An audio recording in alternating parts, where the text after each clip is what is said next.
कृपया चैनल को सब्सक्राइब करें। धन्यवाद। ओम नमः शिवाय। हर हर महादेव। भगवान भोलेनाथ आप सभी भक्तों पर सदैव ही अपनी कृपा बनाए रखे। मित्रों, देवों के देव महादेव बहुत ही भोले माने जाते हैं, इसलिए इनका एक नाम भोलेनाथ भी है। वैसे तो भगवान भोलेनाथ अपने भक्तों की क्षणिक मात्र की भक्ति से ही प्रसन्न हो जाते हैं और इसलिए उन्हें प्रसन्न करने के लिए किसी भी तरह के विशेष पूजन की आवश्यकता नहीं होती। परंतु कई भक्त शिव जी की विशेष कृपा पाने के लिए सोमवार का व्रत और पूजन करते हैं।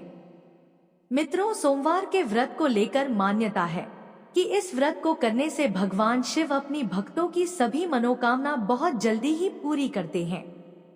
तो चलिए मित्रों, माता पार्वती और भगवान भोलेनाथ के चरण कमलों का ध्यान करते हुए सुनते हैं सोमवार व्रत पर शिव जी की बहुत ही सुंदर कथा। पहली कथा इस प्रकार से है। एक समय की बात है, इस भूमंडल पर एक अत्यंत प्रसिद्ध राजा चंद्रहास द्वारा पालित कांतिका नाम की एक नगरी थी। वहां पर धनेश्वर नाम का एक साहूकार और उसकी स्त्री रूपवती रहा करते थे। साहूकार का व्यापार दूर दूर तक फैला हुआ था और नगर के सभी लोग उस व्यापारी का बहुत ही सम्मान किया करते थे। साहूकार तथा उसकी पत्नी दोनों ही उस नगरी में सभी से बड़े प्रेम और आदर के साथ व्यवहार करते थे। उनके घर में धन धान्य आदि की कोई कमी नहीं थी।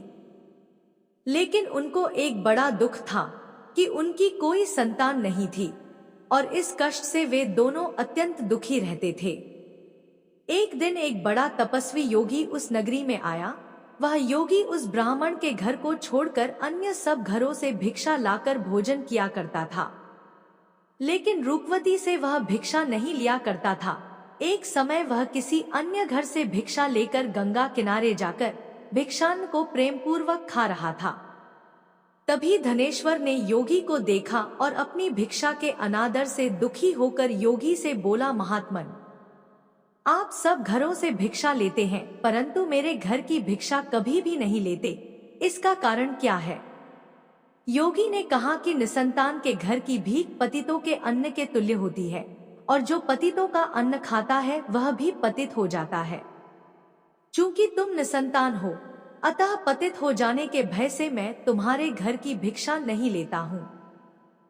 धनेश्वर यह बात सुनकर अपने मन में बहुत दुखी हुआ और हाथ जोड़कर योगी के पैरों पर गिर पड़ा तथा दुखी भाव से कहने लगा, हे महाराज, यदि ऐसा है तो आप मुझको पुत्र प्राप्ति का उपाय बताइए। आप सर्वज्ञ हैं, मुझ पर अवश्य ही यह कृपा कीजिए। धन की मेरे घर में कोई कमी नहीं, परंतु मैं पुत्र न होने के कारण अत्यंत दुखी हूँ। आप मेरे इस दुख का हरण करें, आप सामर्थ्यवान हैं। यह सुनकर योगी कहने लगे, हे ब्राह्मण, तुम चंडी देवी की आराधना करो, ऐसा करने से तुम्हें पुत्र रत्न की प्राप्ति होगी। साहूकार ने घर आकर अपनी स्त्री से सब वृत्तांत कहा और स्वयं तप के निमित्त वन में चला गया। वन में जाकर उसने चंडी देवी की उपासना की और घोर उपवास किया।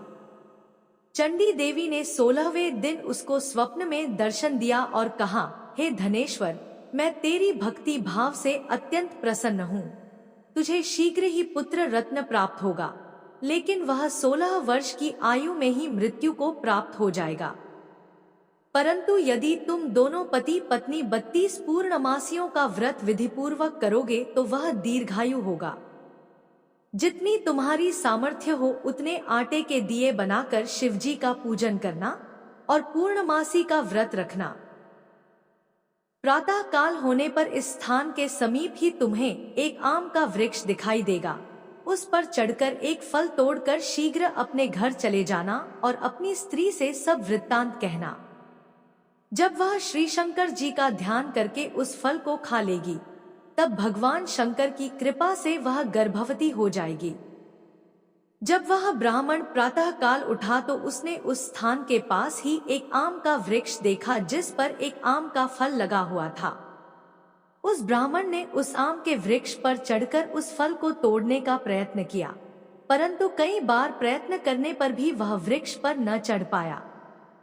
तब उस ब्राह्मण को बहुत चिंता हुई और वह विघ्न विनाशक श्री गणेश जी की वंदना करने लगा और बोला, हे दयानिधे, अपने भक्तों के विघ्नों का नाश करके उनके मंगल कार्य को करने वाले, दुष्टों का नाश करने वाले, रिद्धि सिद्धि को देने वाले, आप मुझ पर कृपा करके इतना बल दें कि मैं अपने मनोरथ को पूर्ण कर सकूं।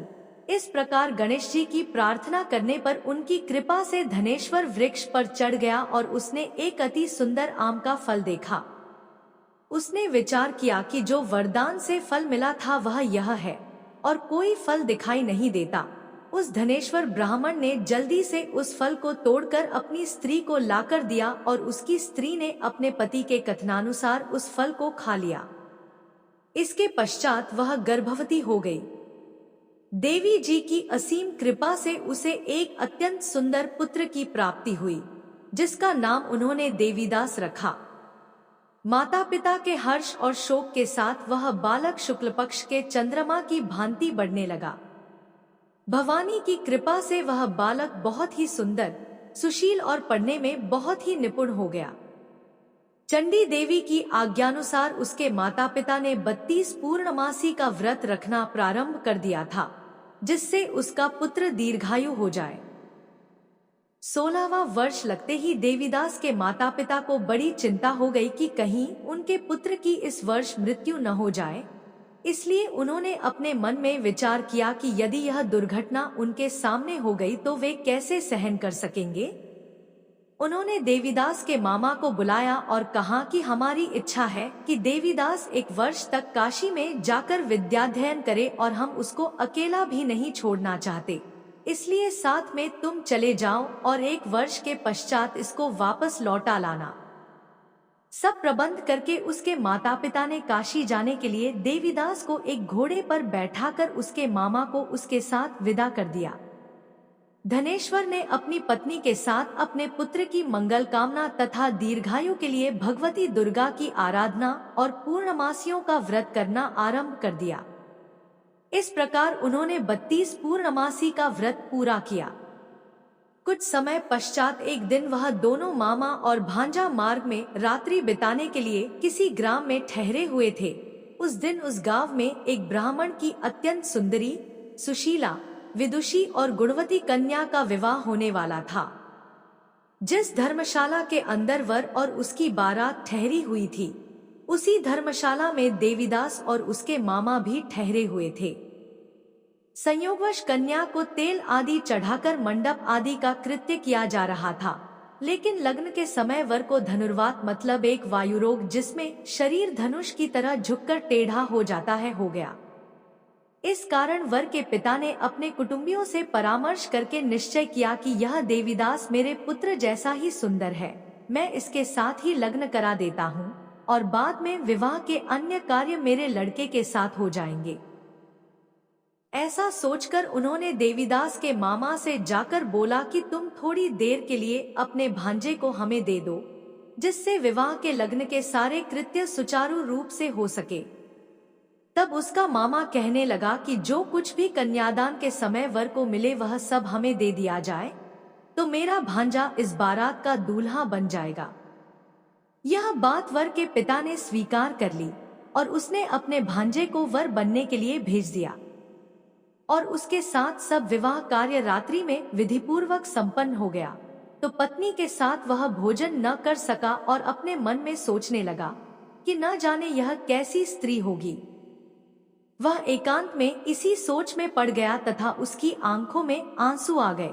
तब वधू ने पूछा कि क्या बात है, आप इतने उदासीन व दुखी क्यों हो रहे हैं। तब उसने सब बातें जो वर के पिता व उसके मामा में हुई थी उसको बतला दी। तब कन्या कहने लगी कि यह ब्रह्म विवाह के विपरीत कैसे हो सकता है। देव, ब्राह्मण और अग्नि के सामने मैंने आपको ही अपना पति बनाया है, इसलिए आप ही मेरे पति हैं। मैं आपकी ही पत्नी रहूंगी, किसी अन्य की कदापि नहीं। तब देवीदास ने कहा, ऐसा मत करिए, क्योंकि मेरी आयु बहुत कम है। मेरे पश्चात आपकी क्या गति होगी, इन बातों को अच्छी तरह विचार लो। परंतु वह दृढ़ विचार वाली स्त्री थी। बोली कि जो आपकी गति होगी वही मेरी गति होगी। हे स्वामी, आप उठिए और भोजन करिए, आप निश्चय ही भूखे होंगे। इसके बाद देवीदास और उसकी पत्नी दोनों ने भोजन किया तथा शेष रात्रि वे सोते रहे। प्रातः काल देवीदास ने अपनी पत्नी को 3 नगों से जड़ी हुई एक अंगूठी दी, एक रुमाल दिया और बोला, हे प्रिय, इसे लो और संकेत समझकर स्थिर चित्त हो जाओ। मेरा मरण और जीवन जानने के लिए एक पुष्पवाटिका बना लो, उसमें सुगंधी वाली एक नवमल्लिका लगा लो, उसको प्रतिदिन जल से सींचा करो और आनंद के साथ खेलो कूदो तथा उत्सव मनाओ। जिस समय और जिस दिन मेरा प्राणांत होगा ये फूल सूख जाएंगे और जब ये फिर हरे हो जाएं, तो जान लेना कि मैं जीवित हूँ। यह समझा कर वह चला गया।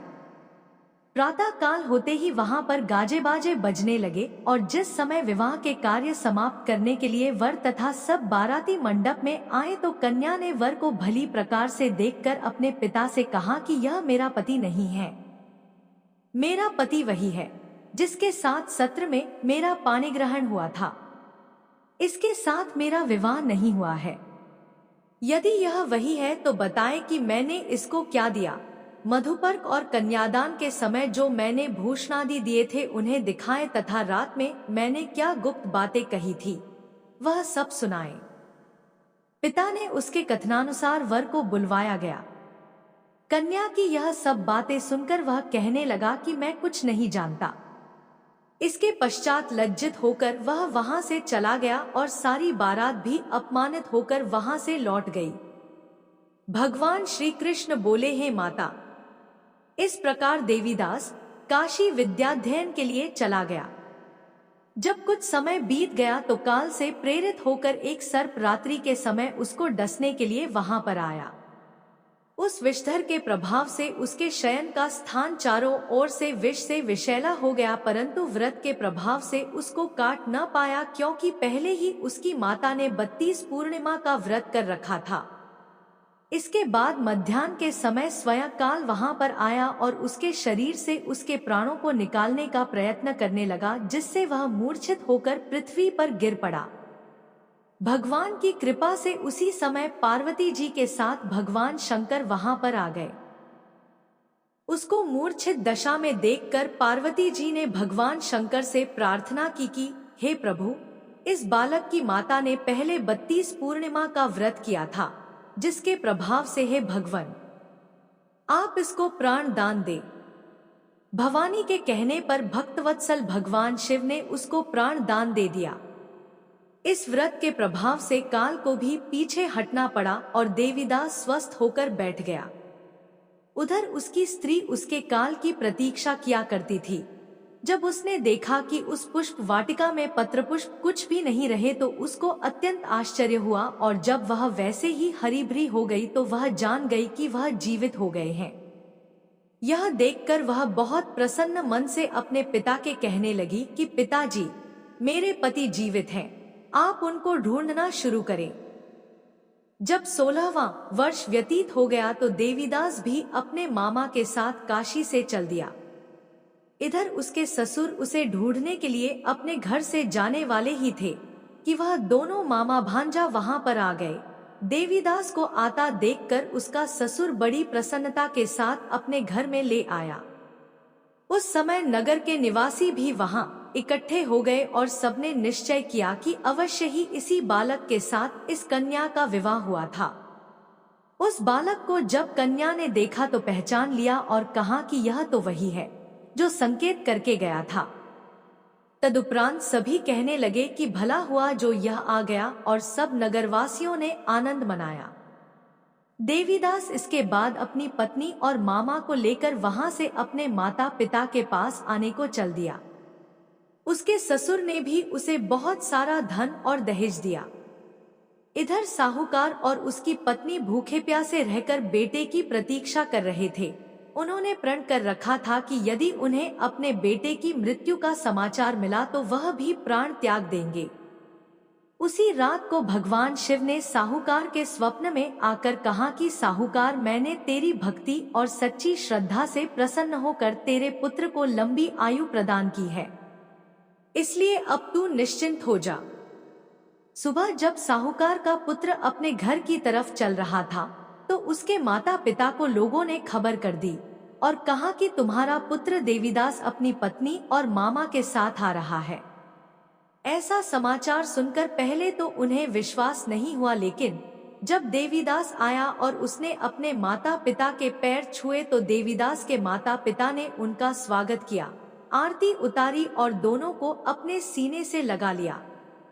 दोनों के आने की खुशी में धनेश्वर ने बहुत सारा धन, दान, दक्षिणा आदि ब्राह्मणों को दी।